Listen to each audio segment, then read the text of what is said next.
All right, what's going on, guys? So are Google ads or Facebook ads better to run in 2021? I get this question a lot. I actually get this question a lot in my DMs, not just on sales calls.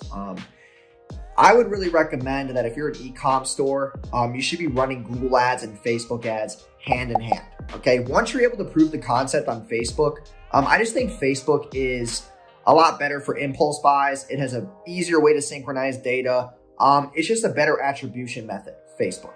If you're able to prove that sales model on Facebook, odds are you can then move to Google. Google will cost you a little bit more when you first start because you need to get more keyword-driven data so that you can scale and obviously get conversions and see what's working and see what hidden keywords might have been like something where it was very broad but winds up being your most effective one. Just requires a lot more money up front. You'll probably blow through $3,000 before you find the right data on Google Ads. If you already have prior data, then it's easy to scale it.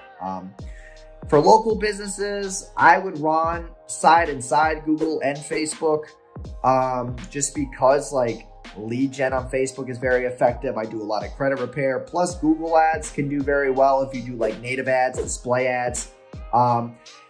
If you're running high ticket coaching, I would run a lot of YouTube ads just because like if people are opting in through YouTube and they're willing to watch your webinar, because if people are already watching videos on YouTube, they're going to be more willing to watch your webinar video, just because the congruency of that YouTube ad to another video based offer is going to do a lot better than Facebook. Facebook's more for impulse things.